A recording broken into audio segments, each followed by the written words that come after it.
మాతృదేవోభవ. దినదినమ ఆందోళనతో దినఫలములు జోచుకొంచు తిప్పలు పడుచున్ దినకర తాటంకినియో నిను గొల్వని నరుడు నిత్య నిర్భాగ్యుడుగా. జగన్మాత దినదినమ ఆందోళనతో దినఫలములు చూచుకొంచు తిప్పలు పడుచున్ దినకర తాటంకినియో నిను గొల్వని నరుడు నిత్య నిర్భాగ్యుడుగా. ఏబిఎన్ ఆంధ్రజ్యోతి ప్రేక్షక మహాశయులందరికీ నవజీవన వేదం అనే కార్యక్రమంలో 1461వ భాగానికి, ప్రత్యేకించి లలితా సహస్రానికి సాగుతున్న సామాజిక వ్యాఖ్యలో 161వ భాగానికి స్వాగతం పలుకుతున్నాం.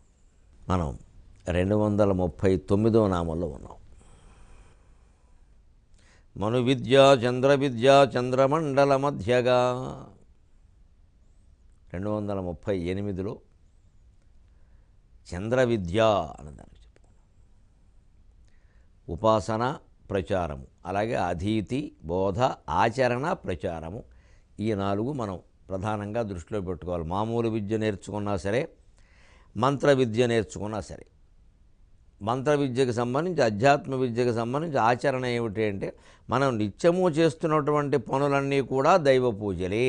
దేవి అభేద భావన మానసీ క్రియ ఉపాస్తి, అవన్నీ దేవీ పూజ కంటే భిన్నములు కావు అని భావించే మనోభావనే ఉపాసన. అది చేసేవాడే ఉపాసకుడు, తద్వాన్ ఉపాసక. ఇది దృష్టిలో పెట్టుకుంటే మన నిత్యకృత్యాలకి, ఉద్యోగ బాధ్యతలకి, వ్యాపార వ్యవహారాలకి, దైవ పూజకి భేదమేమీ లేదని అర్థమవుతుంది. మనతో పాటుగా ఈ వృత్తి ధర్మం సక్రమంగా నిర్వర్తించడం వల్ల దేశం కూడా బాగుంటుంది.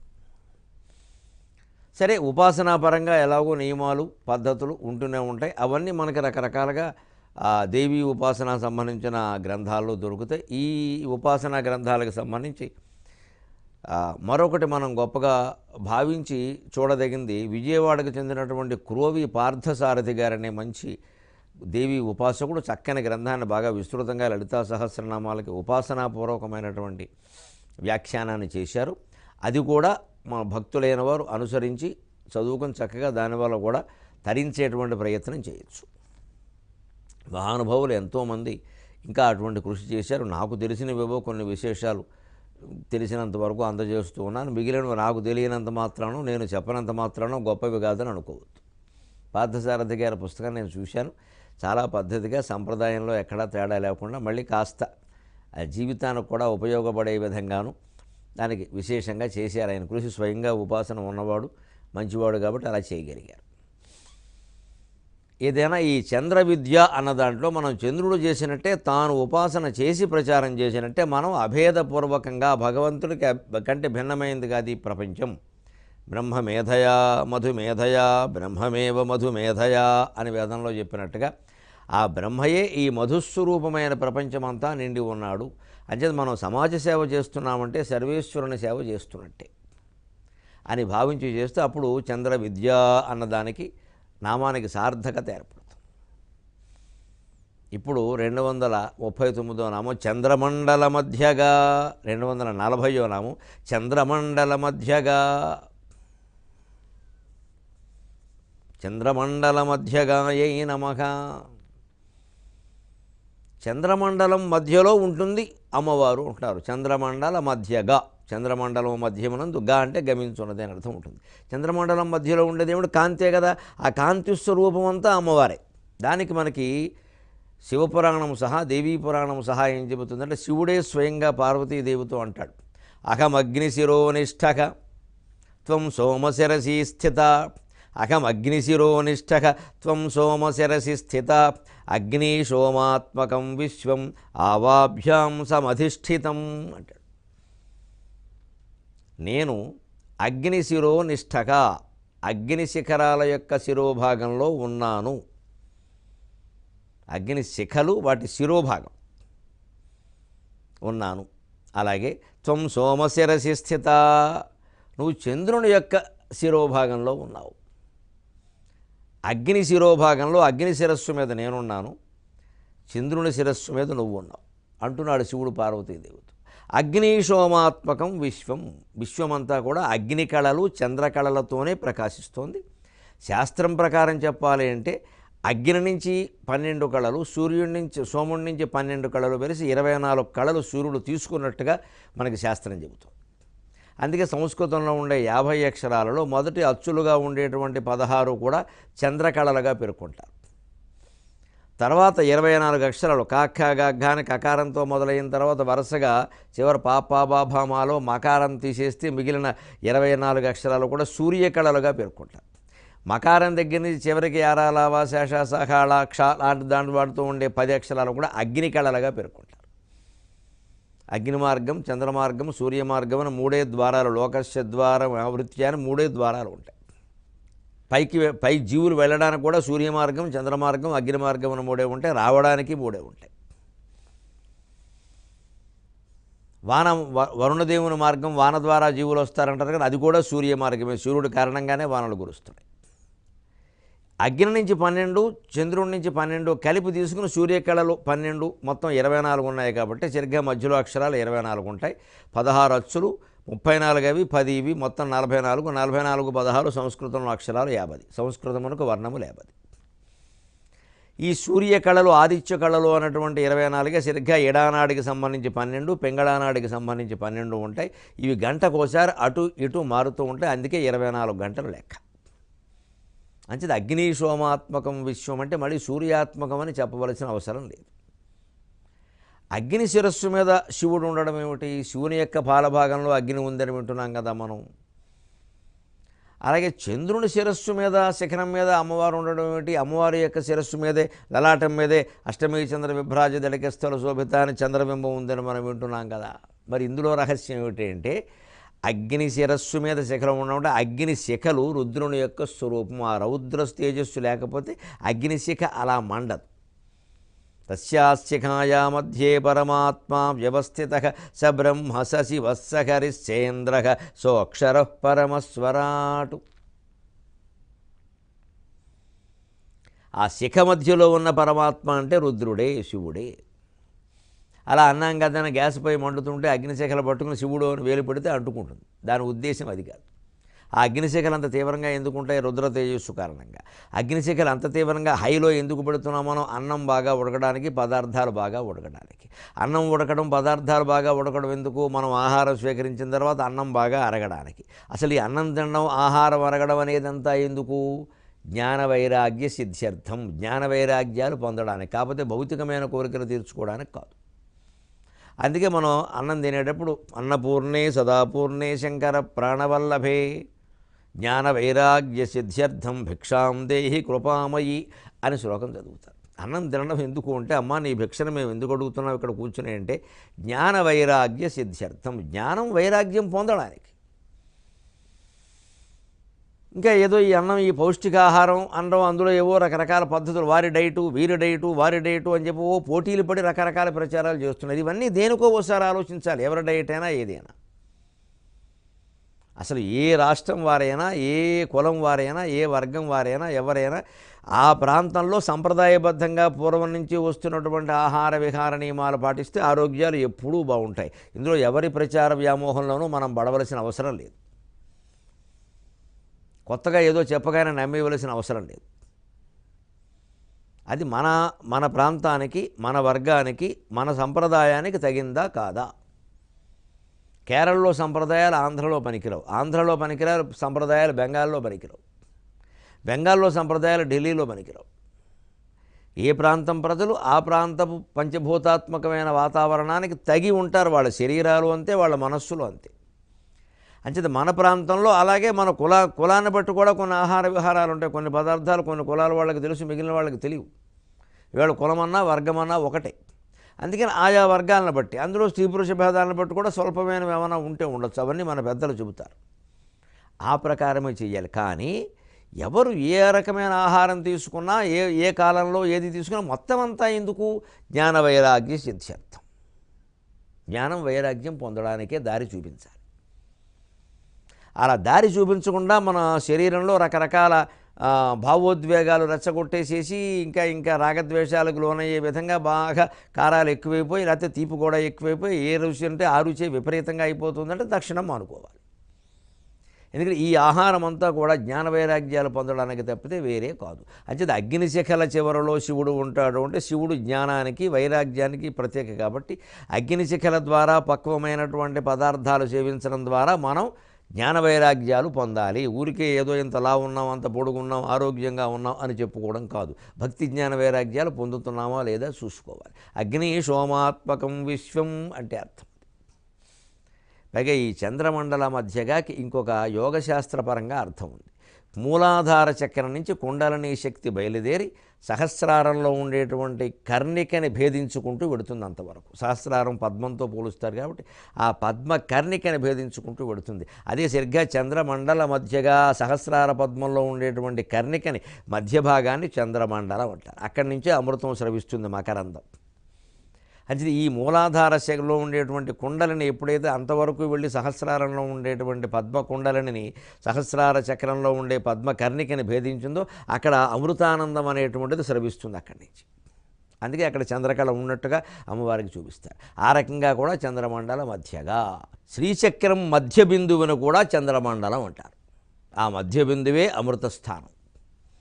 సృష్టి ఏర్పడింది అక్కడి నుంచే, చివరికి సృష్టి చేరుకోవలసింది కూడా అక్కడి నుంచి. అక్కడికి ఏర్పడింది అక్కడి నుంచి, చేరుకోవలసింది అక్కడికి. దేని నుంచి వస్తున్నటువంటి వస్తువు చివరికి దాంట్లో చేరుతుంది. పంచభూతాత్మకమైన ప్రకృతిని గమనిస్తే మనకు అర్థమైపోతుంది. కర్పూరం బిళ్ళ వెలిగిస్తే ఇంక అందులో ఒక్క రవ్వ కూడా లేకుండా గాలిలో కలిసిపోతుంది. ఎందుకంటే గాలిలోంచే వచ్చింది కర్పూరం. గాలికి కాస్త మంచు రూపం వచ్చినప్పుడు గట్టిపడి పేరుకుని కర్పూరంగా పేరుకుంటుంది. దాన్నే సేకరిస్తారు కర్పూరంగా. అందుకే దానికి మళ్ళీ గాలి తగలకుండా బాగా భరిణిలో బిగిస్తారు దాన్ని. అది ఊరికే నిప్పు ముట్టిస్తే దాని అంతా అదే అంటుకుంటుంది. ఇంక వేరే నూనె నెయ్యి వేయక్కల. పైగా దీపం పెట్టినప్పుడు ప్రమిద అలాగే ఉంటుంది, నూనె ఒత్తి కాలిపోతాయి. కర్పూరం పెట్టినప్పుడు నీరాజనం ఇచ్చినప్పుడు అలాగే అది మొత్తం అయిపోతుంది. అలా జీవితాన్ని మొత్తం భగవంతుడికి సమర్పణ చేయడం, అందుకే కర్పూర హారతి. జీవితంలో మనం ఏమి చేయనియండి, ఇంక మంచిగా చెడ్డ అనేది ఏవో రకరకాలుగా జరిగిపోయిన వాటి గురించి ఇప్పుడు బాధపడే ఉపయోగం లేదు. ఏమైనా జాగ్రత్త పడితే ముందు జాగ్రత్త పడాలి. అందుకని రోజు ఒక కర్పూరహారత చేసి మనస్సు అనేటువంటి పళ్ళెంలో పెట్టి జీవితాన్ని భగవంతుడికి అర్పించేయాలి. అర్పించేటప్పుడే చదువుకోవాల్సిన శ్లోకం ఇది.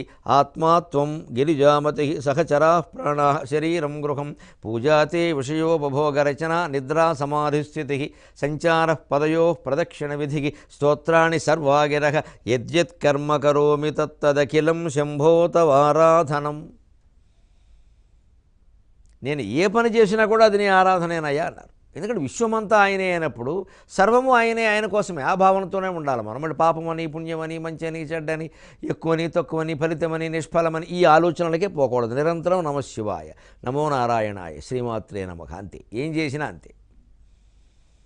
అప్పుడు ఈ ఫలితాలు ఏవి ఈ జీవుడు అనుభవించాల్సిన అవసరం లేదు. నేరుగా కర్పూరం కరిగిపోయినట్టుగా అతను ఆ జీవుడు కరిగిపోయి పరమాత్మలో చేరిపోతాడు. ఉప్పు బొమ్మ, ఉప్పరాయి నీటిలో కరిగిపోయినట్టు కరిగిపోయినట్టు తెలుస్తూ ఉంటుంది. ఉప్పరాయి పడినప్పుడు ఆ నీరు వేరు, పడకముందు వేరు. అంటే జీవుడు దైవంలో లీనమైనటువంటి అనుభూతిని పొందుతూనే ఉంటాడు. దైవంగా పొందుతూ ఉంటాడు, జీవుడుగా కాదు. ఇంకా చాలా విశ్వమంత విశాలం అవుతాడు. అప్పుడు దేవదేవుడు ఎలా ఆనందిస్తున్నాడో ఈ విశ్వంతో ఆడుకుని ఈ జీవుడు కూడా దేవుడిలో కలిసిపోయి అలాగే ఆనందిస్తాడు. అదే కర్పూర హారతి. అలాగా మొత్తాన్ని ఆ శ్రీచక్రం మధ్యలో బిందువును చేరుకోవడం అంటే అమృత నుంచే మీరు పుట్టారు కాబట్టి అమృతస్య పుత్రాహ కాబట్టి మళ్ళీ ఆ అమృతాన్ని చేరుకునే ప్రయత్నం చేయండి. ఆ శ్రీచక్రం మధ్యలో ఉండే బిందువునే అమృత స్థానం చంద్రమండలం అంటారు. అందుకే చంద్రమండల మధ్యగా బిందు స్థానంలోనే అమ్మవారు మూలంగా ఉంటుంది కాబట్టి చంద్రమండల మధ్యగాయే నమః. నిజంగానే మనం చంద్రమండల మధ్యంలో కనుక అమ్మవారిని చూడగలిగితే అంతకంటే అదృష్టం లేదు. అది ఎప్పుడు కలుగుతుందండి? సరిగ్గా పున్నమినాడు. ముఖ్యంగా శుక్లపక్షంలో ఏ రాత్రి చూసినా మంచిది. అందున పున్నమినాడు 16 కళలతో వెలుగొండేటువంటి చందమామను చూసి ఆ మధ్యలో చంద్రకాంతి రూపంలో ఉన్నటువంటి అమ్మవారిని తలుచుకుని నమస్కారం చేస్తే అంతకంటే చరితార్థత లేదు జీవితానికి. ప్రతి పున్నమినాడు కూడా చూడాలి. చూసి వీలైతే ఉన్నవాళ్ళు చంద్రమాహ వస్త్రప్రయ అన్నారు కాబట్టి ఒక్క జత బట్టలు ఎవరికైనా దానం వేయాలి. ఆ మగవాళ్ళకి పంచే కండువా. ఈ రోజుల్లో అయితే ప్యాంటు చొక్కా కూడా పెట్టచ్చు, తప్పేమీ లేదు. లేకపోతే ఈ పని చేసుకునే వర్గాలు ఉంటారు, వారు ఎక్కువ ప్యాంటు చొక్కా వేయకపోతే వారు లుంగీ బనీను తొడుగుతారు, నష్టమేం లేదు, పెట్టచ్చు. లుంగీ తువ్వాలు. వారి పని విధానాన్ని బట్టి దానం పొచ్చుకునే వారికి ఏది ఉపయోగపడుతుందో అది పెట్టాలి. పురోహితులు, వేద పండితులు వాళ్ళైతే పంచేకండువే పెడతారు. వాళ్ళకైతే వాళ్ళు ఉద్యోగస్తులు మన మీద పెట్టాలనుకుంటే ప్యాంటు చొక్కా పెట్టచ్చు, తప్పేం లేదు. ప్యాంటు చొక్కా ఆధునికం కదా, ఆధునికం అంతా దేవుడికి వ్యతిరేకం కాదు. అలా తప్పుడు అవగాహన చేయకూడదు. ఆధునికం, ప్రాచీనం అన్నీ భగవద్ ఆరాధన పనికొస్తాయి. అలాగే ఆడవాళ్ళకి పెట్టాం, వాళ్ళు కట్టుకునేటువంటి బట్టలను బట్టి చీర, రవిక. ఇవాళ అవి కొట్టేవాళ్ళు కూడా పంజాబీ డ్రెస్, అదే పెట్టు, దానికే ఉంది. మొత్తం మీద వాళ్ళు కట్టుకునేది. అంతేగాని ఇదే పెట్టాలని అక్కర్లేదు. వాళ్ళకి ఏది అవసరమో అది వాళ్ళు కట్టుకోవాలనే ఉద్దేశంతో కదా మనం పెట్టేదో, మొక్కుబడి కాదుగా. ఇలాగా ప్రతి పున్నమ్మకి ఒక జత బట్టల చొప్పున 1000 పున్నములు ఎవరైతే చంద్రుడిని చూసి 1000 జతల బట్టలు దానమిస్తారో ఐశ్వర్యవంతులైన వాళ్ళు, వారికి సహస్రచంద్ర దర్శనం చేసుకునే యోగ్యత ఉంటుంది. ఒకవేళ మేము అప్పుడు చేయలేదండి అంటే ఆ సహస్రచంద్ర దర్శనం చేసుకునే రోజునైనా 1000 జతల బట్టలు పేదవాళ్ళకి దానం చేయవలసింది. దానం చేయడానికి పేదరికం ఒక్కటే ప్రాతిపదిక, పాండిత్యం దానికి ప్రాతిపదిక కాదు. అవసరమైతే ఇవ్వచ్చు, లేకపోతే లేదు. పండితులకు ఇచ్చేవాళ్ళు చాలామంది ఉంటారు, పేదవాళ్ళకి ఇచ్చేవాళ్ళు ఎవరు ఉంటారు? వాళ్ళని ఏదో ఆక్షేపిస్తారు పైగాను, వాళ్ళకి ఇవ్వడమే ఎక్కువ పుణ్యం. అప్పుడు చంద్రుని చూడగానే అనుకోవలసిన మాట ఏమిటా? ఎంత దివ్యమైన బింబం అండి. యాత్రలు చేసిన కాను బిందువకు సాయం వేళ సంధ్యానభపాత్రం వందున సర్వర్ణమాలికలతో వర్ణింప శక్యంబుగాక ఆత్రేయంబగు పూర్ణబింబమున నీవంతఃసుధారాశివై ఈ త్రైలోక్యముదాల్చి గన్పడవే దేవి యాత్రలింకేటికిన్. ఇప్పుడు యాత్రలకు వెళ్ళలేకపోతున్నాం, కార్యక్రమాల కారణంగా ఎక్కడికి వెళ్ళలేకపోతున్నాం, ఇవే సరిపోతున్నాయి జీవితం అంతా అన్నప్పుడు పున్నమి నాడు చంద్రుని చూస్తే నాకు కలిగిన భావన ఇది. యాత్రలు చేసిన కాను పింతువకు. ఏదో 25 మందితోనో 30 మందితోనో యాత్రకి వెడితే మాత్రం మమ్మల్ని చంద్రుని చూడనిస్తారమ్మా? రైల్లో ఉంటాం, విమానాల్లో ఉంటాం, ఎక్కడో తిరుగుతాం, భక్తులు అభిమానులు చుట్టూ చేరతారు, చంద్రుడిని ఎవడు చూడనిస్తాడు? ఇంట్లో ఉంటేనే సుఖంగా ఉంది. ఎందుకంటే సాయం వేళ సంధ్యానభపాత్రం వందున, సాయంకాల సమయంలో ఆకాశం అనేటువంటి పాత్రలో వెండి పళ్ళెంలో ఏదో బంగారు బిందువు మధ్యలో ఉన్నట్టుగా వర్ణమాలికలతో రకరకాల రంగులలో వర్ణింపశక్యంబుగాక ఎవరు వర్ణించలేని విధంగా ఆత్రేయంబగు పూర్ణబింబమున, అత్రి మహర్షి కుమారుడుగా చెప్పబడుతున్నటువంటి చంద్రుని యొక్క పూర్ణబింబంలో నీవు అంతఃసుధారాశివై, ఆ లోపల ఉన్నటువంటి అమృతరాశి నువ్వే అన్నట్టుగా ప్రకాశిస్తున్నావమ్మా. ఈ త్రైలోక్యము దాల్చి కనపడవే. ఆ చంద్రుడి నుంచి విడుదలయ్యే అమృత కిరణాల వల్లే కదా 3 లోకాల్లోనూ సమస్త జీవులు బ్రతకగలుగుతున్నారు. ముందు దేవతలు సేవించినప్పటికీ తర్వాత మానవులకు కూడా అందుతూనే ఉన్నాయి కదా అవి, ఆ కిరణాలు, ఆ అమృతము. అందువల్ల ఆ చంద్రకిరణాల రూపంలో లోకాలని పోషిస్తున్నది, పాలిచ్చి పోషించే తల్లిలాగా పోషిస్తున్నవు నువ్వే కదమ్మా. నీవంతఃసుధారాశివై ఈ త్రైలోక్యము దాల్చి కనపడవే దేవి యాత్రలింకేటికి. అంచేత నాకు యాత్రలకు వెళ్ళలేదనే చింత లేదమ్మా అని ఆ చింత పోగొట్టుకోవడం కోసం మనసులో ఈ భావంతో భజన చెప్పుకున్నాం. దాంతో కాస్త తగ్గింది. అంటే ఏదో లేదు ఉంది అని ఏదో బాధపడడం కంటే ఉన్నదాంట్లోనే అది చూడొచ్చు. మన సంస్కృతి అది. అది చేయలేదు, ఇది చేయలేదు అనుకోకుండా మనం చేస్తున్న పనులనే దైవాన్ని చూడగలిగితే చాలా అందంగా ఉంటుందండి. అంచేది 240వ నామం చంద్రమండల మధ్యగాయై నమః. 241వ నామం చారు రూపాయై నమః. అందమైన రూపం కలిగింది, చాలా అందమైన రూపం. ఆ అందమైన రూపం కూడా నిజానికి చందమామకు సంబంధించింది. ప్రకృతిలోనే ఆ అందాన్ని చూడాలి మనం. లలితాదేవి విగ్రహాన్ని చూసినా కూడా ఎంత సుందరమైన శరీరం అండి. అసలు కంచి కామాక్షిదేవి విగ్రహాన్ని చూడండి, ఫోటోలో మీరు ఆవిడ బాసం పెట్టేసుకుని కూర్చుని ఉంటుంది. ఈ అరికాలు ఇలా వస్తుంది, ఈ అరికాలు ఇలా వస్తుంది. ఆ పాదాలు ఉంటాయండి మెత్తగా, అసలు తామర పువ్వులు ఎందుకో సరిపోవనిపిస్తుంది అరికాళ్ళు. అలా చూస్తూ ఉంటే భక్తి పొంగుతుంది. అసలు నాకు కొన్ని పద్యాలే పొంగాయి. త్వరలో ఇష్టదైవం అనే పుస్తకంలో ఆ పద్యాలు రాబోతున్నాయి. అలాంటి భావన మనకి విగ్రహాలు చూసినా ఫోటోలు చూసినా కలగాలి. వాటికి ఏదో అలంకారం చేసేయడం కాదు ఎంతసేపు. చిత్రకారుడు చాలా బాగా వేశాడు బొమ్మ, విగ్రహం చాలా అందంగా తయారు చేశారు. మనం ఏ అలంకారము చేయక్కల, చూస్తే చాలు. ఆ చూసేటప్పుడు ఒక తన్మయభావం కలిగి తీరుతుంది తదేకంగా చూస్తే. తదేకంగా అదే మాట లెక్క. సంస్కృతం గొప్పతనం మీద ఆ మాటలో ఉంటుంది. తదేకంగా, దాంట్లో ఏకమైపోయే విధంగా. 241వ నామం చారు రూపాయై నమః. అమ్మవారి యొక్క అందమైనటువంటి రూపం కేవలం విగ్రహంలో మాత్రమే ఉండదు. ఊళ్ళోనే ఉంటుందనుకోవడం, ఊరికే దర్శనానికి కొట్టేసుకోవడం, ఇక వీర ప్రయత్నాలు చేసేయడం, దానికి విఐపి అనడం, రికమెండేషన్ అనడం, ఇవన్నీ భగవంతుడికి నచ్చని విషయం. మనం దైవ దర్శనం కోసం కానీ, యాత్ర కోసం కానీ ఏ రకంగా అక్రమ విధానాలు అవలంబించినా, అక్కడ చేయొద్దన్న పనులు చేసినా దేవుడికి ద్రోహం చేసినట్టే లెక్క. ఏమండి, ఇక్కడ ఇది మానస సరోవరం అండి, ఈ నీళ్ళు ఎవరూ పట్టుకెళ్ళడానికి వీల్లేదంటే పట్టుకెళ్ళకూడదు. మళ్ళీ ఎక్కడెవరో బట్టల్లో పెట్టారు, ఎక్కడో పెట్టారు, అందించారు, రహస్యంగా మా ఒక్కళ్ళకే దొరికాయి అంటున్నాడు. ముందు తప్పుడు పని చేసాం. మానస సరోవరం నీళ్లు ఎలా ఉన్నా సరే చాలామంది చేస్తున్న పని ఇదే. నాకు ఆశ్చర్యంగా ఉంటుంది. ఓ పక్క మానస సరోవరం అంటారు, అక్కడ అమ్మవారు అంటారు, శివుడు అంటారు, గౌరవం అంటారు, అక్కడ ఏది వద్దంటారో అదే చేస్తారు. అక్కడ నీళ్ళు ఎవరూ ముట్టుకోవద్దు, అక్కడ రాళ్ళు ఎవరూ ముట్టుకోవద్దు అంటే ముట్టుకోవద్దు అంతే. ఇంకా ఆ నిబంధనలు పాటించాలి. దేవుడి మీద భక్తి ఉంటే దేవాలయంలో ఉండే నిబంధనలు పాటించాలి. రహస్యంగా కానీ మరో రకంగా కానీ వాటిని తీసుకురావడం, ఎవరికో ఇవ్వడం, ఇవి అక్కడి నుంచి తెచ్చామన్నాం, నీళ్ళు అన్నాం, రాళ్ళు అన్నాం, దేనికి ఇది మనం చేసిన పనే తప్పు. మనకి మానస సరోవరం పట్ల గౌరవం ఉన్నట్టా లేనట్ట? మన బుద్ధి ఎలా ఆలోచిస్తుందంటే, అంత పవిత్రమైంది వాళ్ళు పట్టుకురావద్దంటే మాత్రం మాంతామా? దేవుడి కోసం దొంగతనం చేసినా తప్పు లేదు. చాలా తప్పు మాట ఇది. దేవుడి కోసం దొంగతనం చేసినా తప్పు లేదా? దొంగతనాలన్నీ మానిపించి ప్రపంచంలో భక్తులందరినీ దొరలుగా హాయిగా జీవించమనే కదండి ఆధ్యాత్మిక మార్గం. మళ్ళీ దొంగతనం చేస్తూ ఓ పక్క దేవుడి కోసం అనడం ఏమిటి? దేవుడి కోసం తప్పు చేసినా తప్పు లేదు అంటే అంతకంటే తప్పుడు సిద్ధాంతం ఇంకోటి లేదు. అసలు తప్పు చేయకుండా ఉండడమే గొప్ప దైవత్వం. నువ్వు దైవ పూజ చేయకపోయినా పర్వాలేదు, దేవుడిని నమ్మకపోయినా పర్వాలేదు, జీవితంలో తప్పు చేయకుండా ఉండు చాలు, నీకు నమస్కారం పెడదాం. తప్పు ఒప్పు తేడా లేకుండా తోచిన పనులన్నీ చేసేయడం, దైవారాధన పేరు మీద సమర్థించుకోవడం. అందుకే మొత్తం ఆధ్యాత్మిక వ్యవస్థ లోకువయ్యి ఇతర వర్గాలందరికీ మొత్తం నాస్తికులకు లోకువైంది. ఇది ఏమైనా నాస్తికుడు విమర్శ చేసేది ముందు దేవుడు ఉన్నాడో లేడో చెప్పడం, మొత్తం దేవుడి పేరు మీద జరుగుతున్న అన్యాయాలన్నీ చెబుతాడు. దేవుడు ఉంటే ఇవన్నీ ఎందుకు జరుగుతున్నాయి అంటాడు.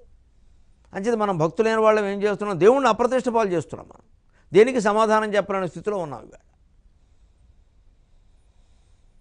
అక్కడ చాలా పవిత్రమైన తీర్థం, ఎవరు ముట్టుకోకూడదంటే దూరం నుంచి నమస్కారం చేసుకోవచ్చు. ఎలాగోలా ఆ నీళ్లు సేకరించాలని మనకేమిటి?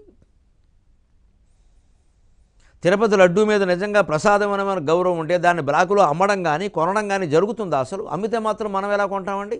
బ్లాకులో కొన్న లడ్డూలో భగవంతుడు ఉంటాడా? అక్కడ మన అహంకారాలు, మన ఐశ్వర్యాలు, మన గొప్పతనాలు, మన తెలివితేటలు ఇవన్నీ ప్రదర్శిస్తూ ఉంటాం మనం. వాళ్ళు అలాగే అంటారు అనే తోసేయడం. అక్కడికి ఒక నిబంధన, ట్రాఫిక్ నిబంధన సహా రోడ్డు మీద వెళ్ళే బండేసుకు వెళ్ళేవాడు ట్రాఫిక్ నిబంధన పాటిస్తే వాడు సత్యనారాయణ వ్రతం చేసినట్టే లెక్క. ఏమీ పాటించడు, అడ్డగోలుగా దాటి వెళ్ళిపోతాడు. పోలీసు ఆపిన తర్వాత సారీ ఓ మాటతో పోయిందంతే. ఆయన అక్కడ నడి రోడ్డు మీద నుంచున్న ఆ పోలీసుకి ఎంత యాతనండి ఈ జనాన్ని ఆపడం. నిజంగా ఆ స్థానంలో మనం ఉంటే ఆ గాలి ధూళి వేడి అన్నీ పొగ వేడి గాలి ధూళి అన్నీ భరించాలి వాళ్ళు. కొంతమందికి ముక్కు గుడ్డలు ఉంటాయి, ఉండవు, ఉన్నా కూడా అవేం ఆగవండి. వాళ్ళు ఆపితే మనం ఆగితే కదా అవి ఆగడానికి. అంతంత యాతన పడి ట్రాఫిక్ కంట్రోల్ చేసే పోలీసులు నానా యాతన పడి ఆ జనాన్ని సర్దుబాటు చేస్తుంటే వాళ్ళతో దెబ్బలాట, వాళ్ళతో గొడవ, వాళ్ళకేమో పెద్దవాళ్ళ చేత ఫోన్లు. మన అహంకారం కారణంగా రకరకాల ఐశ్వర్యాల పేరు మీద, అధికారం పేరు మీద, రాజకీయాల పేరు మీద ఎవరి బాధ్యతలు వారిని చేయనీయకుండా చేస్తున్నాం. మనం అందరం భక్తులు అని చెప్పుకుంటాం. మళ్ళీ అడ్డబొట్టు, నిలువు బొట్టు, మధ్యలో బొట్టు 100 బొట్లు ఎట్టేస్తాం. అందుకనే స్పష్టంగా మనం అందరం గ్రహించాలి. ఇక్కడ